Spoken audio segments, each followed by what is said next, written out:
Deutscher Fußballmeister, deutscher Fußballmeister, deutscher Fußballmeister, FCB.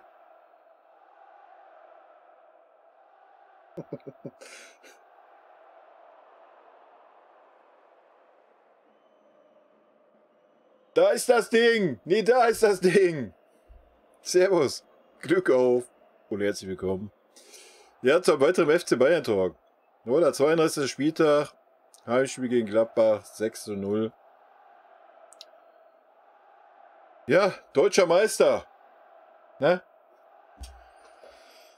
Die Freude ist da, aber natürlich den Umständen entsprechend auch ein bisschen gedämpft.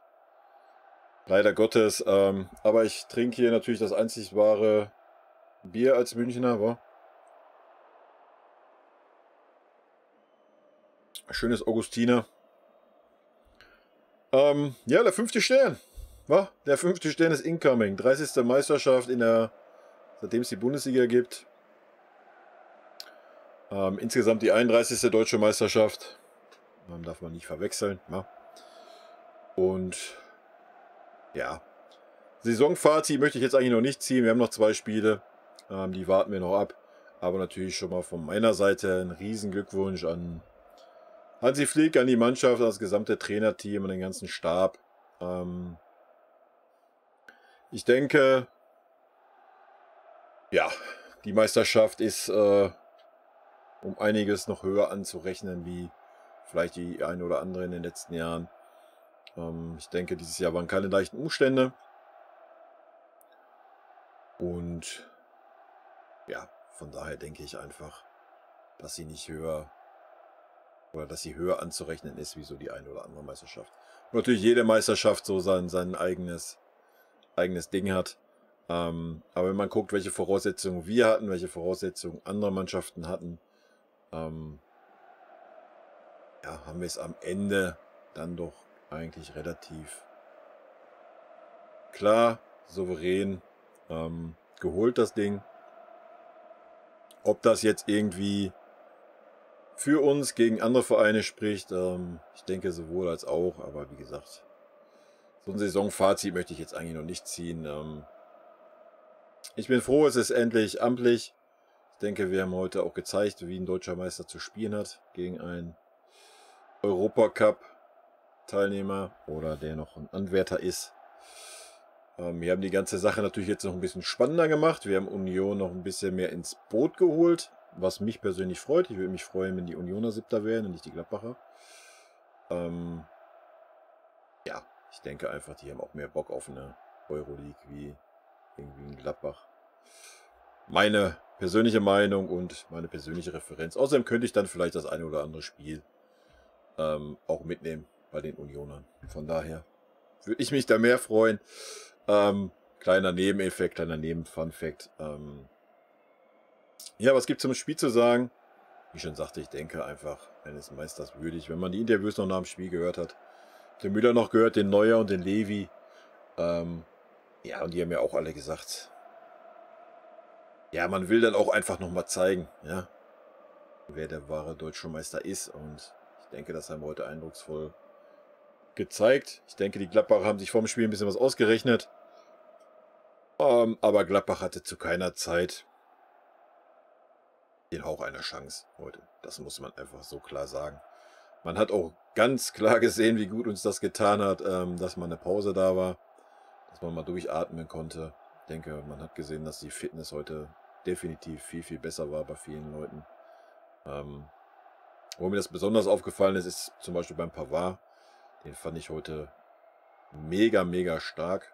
Hat 2, 3 gute Dinger gerettet, wo es hätte gefährlich werden können. Klar, Mann des Spiels, Levi, brauchen wir nicht drüber reden. Ja? Gerade das 2. Tor war natürlich Weltklasse, war traumhaft. Aber auch sonst, erste Halbzeit war Levi überall. Ja? Zweite Halbzeit war dann generell erstmal so 2 Gänge raus. Die erste Viertelstunde, dann ja, haben wir uns mal die Gladbacher angeguckt und dann gab es natürlich noch die dumme rote Karte. Ja, na klar, er war letzter Mann, der wäre durch gewesen, wäre allein aufs Tor gelaufen, keine Frage. Bisschen unglücklich.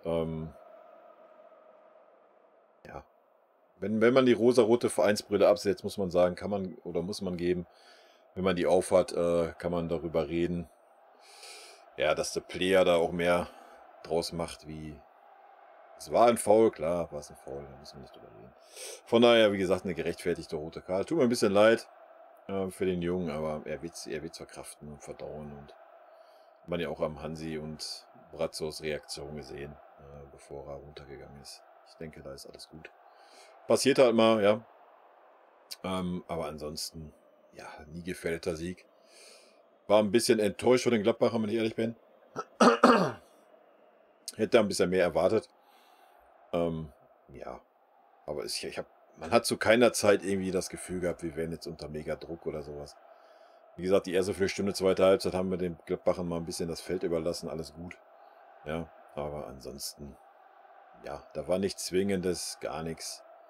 Und ein 6:0 spricht da eine klare Sprache und man muss auch fairerweise sagen, so klar war das Spiel auch. Ja, Punkt. Wenn man noch Coman seinen Pfostenschuss dabei nimmt, wenn man noch die eine oder andere vom Levi dabei nimmt, wenn er da ein bisschen mehr Glück hat bei den Kopfbällen, ja, hätten wir auch gut noch 1, 2 mehr machen können. Ne? Klar hätten wir hinten vielleicht auch 1, 2 kriegen können, aber wie ich schon sagte, da hat der Pavard mega gut gerettet. Ansonsten hinten, Hernandez war auch mega stark in meinen Augen. Aber gut, ich würde sagen, wir behalten das wie immer und schmeißen erstmal einen Blick auf die Statistiken. Ich habe es auch noch nicht gesehen. Bin sehr gespannt, ich kann auch nochmal aktualisieren, aber ich bin da jetzt heute nicht so früh nach dem Spiel da, von daher. Schauen wir mal rein. Ballbesitz 57, 42 Fouls. Ja, boah, wir haben nur 3 Fouls gespielt. Zweikämpfe 57%. Ja, das ist schon, was ich sagte halt. Man hat gesehen, dass die körperliche Fitness einfach wieder ein bisschen mehr da ist. Schüsse insgesamt 22, 14. I don't know, wo Gladbach 14 Schüsse hatte. Schüsse aufs Tor 7-3. Ecken 5-3, Flanken 12-12.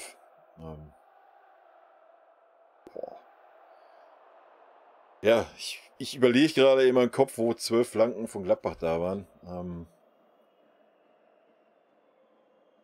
Keine Ahnung, was da als Flanke gezählt wurde. Vielleicht diese komischen Diagonalbälle, die einfach über allen drüber hinweg gesegelt sind und dann ins Tor ausgingen. I don't know. Gewonnene Zweikämpfe, Davis 8, Levi 7, Pavard 6. Ballkontakte, Kimmich 115, Davis 94, 88, Pavard. Kimmich hat mir auch sehr gut gefallen. Gefolgt worden, ja. Schüsse insgesamt, Levi 8, Müller 4, Coman 2. Torschussvorlagen, Müller 3, Kimmich 3, Alaba 2. Ja, so viel mal zur Statistik, wa? Haben wir uns mal reingezogen. Ja, eigentlich gibt es keinen Grund, irgendwas zu kritisieren, irgendwas zu meckern nach einem 6:0. Erst recht nicht, wenn man die deutsche Meisterschaft dadurch geholt hat, den 5. Stern. Nichtsdestotrotz gehe ich die Spieler durch und verteile die Noten, die ich gesehen habe, die ich meine. Und ja, so machen wir es. Neuer würde ich heute, ja, ich überlege gerade nochmal, ja, wieder eine gute 3 geben. Er musste sich nicht groß auszeichnen, ja. Einmal ist er gut rausgekommen. Zweimal hat er so einen Ball nach innen abgefangen, das war gut. Gut, die Müller-Rückgabe, Torschuss aufs eigene Tor, Kopfballgedöns da, hat er gut gehalten. Ja, ich sage ja, eine gute 3 passt schon. Boateng, ja, Bo habe ich heute nicht so stark gesehen. Also erste Halbzeit, gerade die ersten 20 Minuten, uiuiui, gerade die ersten 10 Minuten, ich glaube, er hat 4 Pässe gespielt, 3 Fehlpässe. Stand zweimal richtig schlecht, ist nicht gut reingekommen. Ist dann ein bisschen besser geworden, hat sich gefangen, ja. Ja, wir nehmen mal das Ergebnis, dass es ein 6 ist. Machen eine 3 mit einem langen Minus. Alphonso Davies, ja, würde ich auch eine gute 3 geben. Wir haben gesehen, war bei den Zweikämpfen vorne mit dabei. Was mir heute so ein bisschen gefehlt hat, war so der Offensivdrang so ein bisschen. War ein bisschen... Aber habe ich auch so erwartet gegen Gladbach, ja, dass der Hansi da ein bisschen die Außenverteidiger einbremst. Hat ein gutes Spiel gemacht, ja, wie gesagt, eine gute 3. Denke ich, fasst das ganz gut zusammen. Hernandez hat für mich auch ein sehr gutes Spiel gemacht. Gefällt mir einfach auch von der Art und Weise, wie die Zweikämpfe führt, da wird reingehalten und gut ist, weißt du? Wie du halt als Innenverteidiger agieren musst. Ansonsten auch, hat er mit dem Alleingang hat er noch ein bisschen Pech gehabt. Er hat sonst auch versucht, die Bälle auch mal reinzuspielen, steil zu spielen. Ja, und über das Zweikampfverhalten, Stellungsspiel, hinten brauchen wir gar nicht reden, ja. Ja, würde ich auch eine gute 3 bis zu einer 2 geben. Pavard würde ich eine ganz klare 2 geben. War für mich sein bestes Saisonspiel. Ja, er war auch wieder, hat er versucht zuzustellen, wenn er außen mal war. Ist aber auch 2, 3 Mal, wenn die Chance da war, ist er halt auch einfach in den Zweikampf. Hat den Zweikampf genommen. Ja, ist den Schritt entgegengegangen, den Zweikampf genommen, hat den Ball geholt und halt nicht immer nur dieses Abwarten. Und wenn er dieses Abwartende gemacht hat, war er wenigstens nah dran. Er war nur 1 Meter entfernt und keine 5 Meter, so dass der problemlos flanken konnte. Ja, das war wirklich sehr gut. Und dann hat er noch 2, 3 Mal in der Innenverteidigung ausgebügelt. Ja, war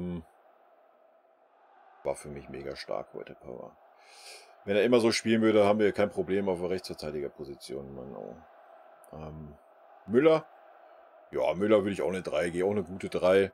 Hat ein Tor gemacht, ja, war sonst auch gut agil, hat Levi immer im Auge gehabt, hat paar gute Vorlagen gegeben.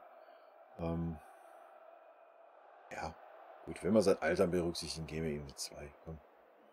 Kimmich war für mich auch eine 2. Kimmich war wieder so der, wo es dann so ein bisschen ans Schleifen ging, war er dann der nochmal ein bisschen Gas gegeben hat. Ja? Auch gerade wenn wir dann hinten da versucht haben, Ringelpitz mit Anfassen zu spielen, was wir auch nicht wirklich mehr können.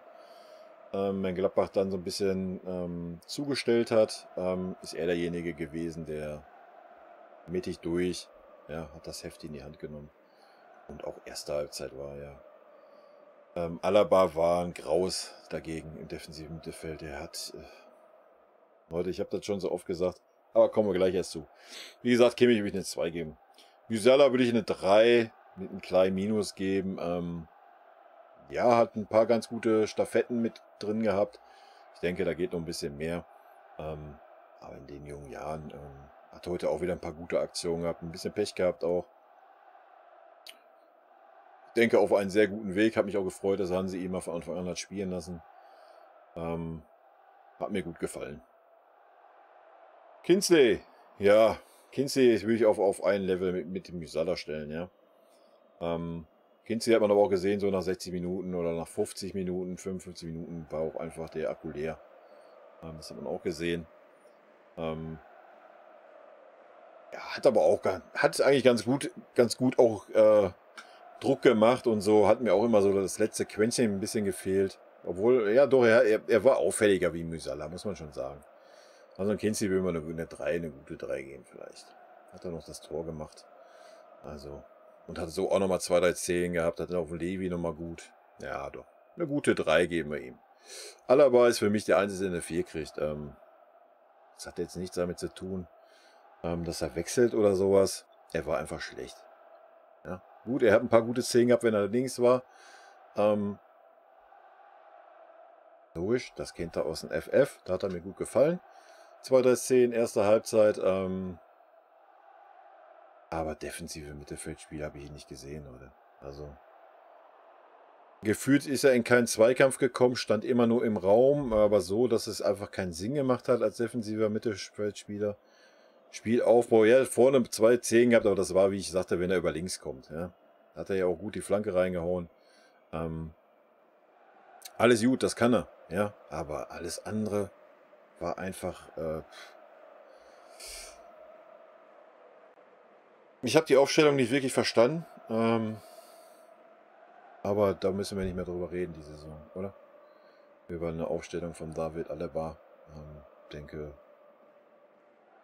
das können wir einfach als unter Liebling des Trainers abhaken. Ja.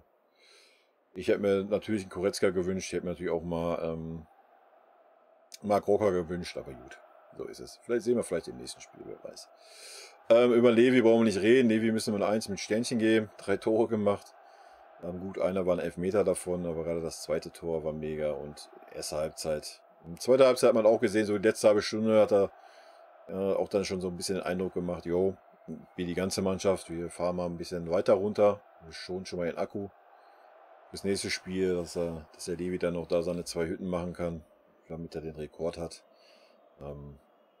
Alles gut. Was mich ein bisschen gewundert hat, dass er Alaba ausgewechselt hat. Da habe ich nicht mit gerechnet, war aber völlig zu Recht. Wie gesagt, Alaba war nicht präsent als defensiver Mittelfeldspieler. Dass der Goretzka natürlich dann, wie lange war er auf dem Platz? 11 Minuten. Ja, ist natürlich schade. Hat man aber gleich einen Unterschied gesehen, wo Goretzka auf dem Platz war. Ja. War gleich präsent, mittig, auch offensiv mittig. Alles das, was man vom Alaba gar nicht gesehen hat. Leroy Sané, gut, hat das Tor dann noch gemacht. Ja, hat mich sonst aber auch nicht überzeugt. Muss ich ehrlicherweise. Beide nicht, Gnabry auch nicht. Ja, aber wie gesagt, was soll man bei den 6-0 meckern, ja? Bei der 9. Meisterschaft in Folge. Aber ich sag's nur, wie es ist. Wenn ich benoten müsste, na gut, können wir noch bei 30 Minuten. Ja, will ich eine 3- geben. Goretzka können wir nicht benoten. Gnabry will ich auch eine 3- geben. Thiago Nianzou können wir nicht benoten für 19 Minuten. Beziehungsweise, wie lange war er auf dem Platz? 3 Minuten oder was? Ich weiß es nicht. Wann war die rote Karte? Steht das hier irgendwo? Ja, wahrscheinlich im Spielbericht oder sowas. Ja, was sollen wir da bewerten, Leute? Und Javi hat mich natürlich gefreut. Dadurch ist der Javi nochmal reingekommen für den Jerome. Hat mich natürlich gefreut, dass ich ihn nochmal gesehen habe. Ich würde mir wünschen, dass er nochmal ein Spiel kriegt von Anfang an. Von den 2, die jetzt kommen. Dann würde ich mich freuen. Hat er auf jeden Fall verdient. Ist sehr schade. Ja, für alle 3 Spieler, die gehen, also Boateng, Alaba und Javi, dass sie natürlich ohne Fans gehen. Finde ich sehr, sehr schade. Beim Alaba ist es vielleicht besser, obwohl ich denke, mittlerweile haben sich die Gemüter da auch beruhigt. So, dass man auch den Anteil am Erfolg im Vordergrund gesehen hätte. Ja? Von daher tut mir das schon leid für die 3 Jungs, dass sie nicht den Abschied bekommen, den sie eigentlich verdient haben. Vielleicht wird das nochmal nachgeholt, wenn wieder Fans ins Stadion dürfen. Vielleicht, dass sie da mal irgendwie vorbeikommen oder so. Ich weiß es nicht. Wäre auf jeden Fall wünschenswert in meinen Augen. Ja, natürlich auch für den Hansi. Ja. Ich denke, so ein 6-Tubel muss halt auch erstmal holen. Und dann jetzt nochmal die Meisterschaft bestätigen. Ja, da gibt es keinen Zweifel dran. Klar haben wir auch immer viel, oder habe ich eben auch immer viel kritisiert am Hansi, weil ich manches einfach nicht verstanden habe, von wegen so nach Leistung aufstellen. Den Schuh muss er sich auch anziehen, meines Erachtens, aber am Ende des Tages hat der Erfolg ihm recht gegeben. Punkt. Ja, von daher kann ich da meinen Stammtisch Fußballgeplapper auspacken. Ja, am Ende zählt das, was da steht, und der Erfolg gibt ihnen halt einfach recht. Nichtsdestotrotz kann man das dann eventuell, also als Fan, dann irgendwann nicht so nachvollziehen. Vielleicht kleiner Ausblick. Ich denke, das werden wir, oder ich hoffe, das werden wir unterm Nagelsmann nicht sehen. Ist ja eigentlich dafür bekannt, dass er nicht auf Namen achtet oder auf, ja, so wie es jetzt beim Hansi war, so auf die Erfolge der Vergangenheit, ja. Ich bin mir sicher, da hätten Alaba nicht gespielt. Mit dem Leistungsniveau, was er die Saison hatte. Bin gespannt, wie es sein wird. Ansonsten wird es natürlich auch spannend zu sehen sein. Es sind ja viele wilde Gerüchte im Umlauf, wem wir alles interessiert wären. Ja, ich habe Hakimi gelesen. Würde ich natürlich sehr feiern. Als rechten Verteidiger würde natürlich reinpassen wie Arsch auf Eimer. Mich damals schon geärgert, dass, wo er in Dortmund war, dass wir nicht versucht haben, ihn von Real Madrid zu kaufen. Das hat der Inter getan. Wäre natürlich schon so die Königslösung, finde ich. Aber ich kann mir nicht vorstellen, dass wir jetzt nochmal irgendwie 40, 50 Meter ausgeben. Und er hat, soweit ich informiert bin, keine Ausstiegsklausel in seinem Vertrag, würde also sehr teuer werden. Na gut, wenn wir den Süle noch verkaufen würden oder die ganzen, die ausgeliehen sind, Q-Song ist ausgeliehen, Zirkzee und sowas, die haben alle mit Kaufoptionen für die jeweiligen Vereine, muss man mal abwarten. Aber ansonsten kann ich mir das nicht vorstellen. Und ja, wenn der Pavard so spielt, wie er heute gespielt hat, würde ich mir auch keine Sorgen machen auf der Position. Ja, er war auch nach vorne aktiv. Er hat bestimmt 4, 5 Flanken reingeschlagen. Zwar nicht von der Grundlinie hinten, aber die waren auch schon alle sehr gefährlich. Hat heute wirklich ein Bombenspiel gemacht. Und ja, wenn er das immer so spielen würde, hätten wir da auch kein Problem, denke ich, auf dieser Position. Muss man mal abwarten. Wenn natürlich ein Süle gehen sollte für 40, 50 Millionen, was ich mir sehr gut vorstellen kann, der Tuchel ist ja heiß auf ihn, dann wird der Pavard in die Mitte rücken. Ne? Dann wird er als Dritter oder Vierter zusammen mit dem Niang-Zu als Innenverteidiger wahrscheinlich da sein und vielleicht dann auch noch als Backup, als rechter Verteidiger. Und dann könnte man natürlich an so einen Hakimi denken. Ne? Wäre natürlich schon nicht so schlecht, auch wenn man sieht, was er gerade für Leistungsdaten diese Saison wieder hat. Ja, wäre das auf jeden Fall eine Überlegung. Vor allem der Nagelsmann spielt auch gerne mit einer Dreierkette hinten. Könnte ich mir dann halt auch ganz gut vorstellen, so mit ein paar Pavard dabei.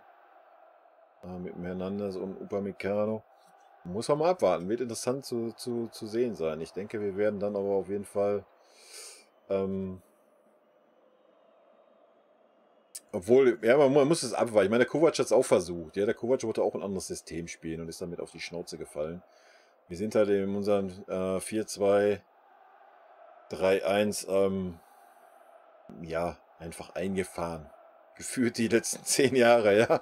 Immer wenn ein Trainer kam und hat versucht, da irgendwie ein anderes System zu spielen, ja, war das nicht so von Erfolg gekrönt und es wurde schnell wieder zurückgewechselt. Ich kann mir aber vorstellen, gerade weil dann jetzt auch ein paar etablierte weg sind hinten, ja, dass man mit den neuen, in Anführungsstrichen, dann schon auch mal ein bisschen was anderes machen kann. Ja? Oder zumindest mal ein Backup-System hat. Ja, aber das geht jetzt schon wieder in eine ganz andere Richtung. Ja? Das sollte jetzt hier nur kurz zur Meisterschaft sein, kurz zu dem Spiel. Ist natürlich super, super traurig, dass wir die Meisterschaft jetzt so irgendwie... Wenn der Umstand, dass schon keine Fans im Stadion sind, ja, ist schon mega, mega ätzend einfach, ja. Ist halt einfach, das ganze Jahr über war mega ätzend. Fußball hat viel von seinem Glanz verloren, finde ich. Auch viel von seinem Stellenwert. Für mich jetzt vom Stellenwert, für mich persönlich vom Stellenwert her jetzt nicht. Für mich ist immer Fußball noch so, ja, die Ablenkung Nummer 1. Ne? Ich bin natürlich auch ein Zocker, ich zocke sehr viel, aber Fußball ist immer noch so Ablenkung, Ausgleich Nummer 1 für mich. Und darum ist es super nervig, dass es so ist, wie es ist. So, dass halt kaum Emotionen aufkommen. Ich glaube, in dieser Saison vielleicht bei 3 Spielen, wo wirklich mal so ein bisschen innerliche Emotionen und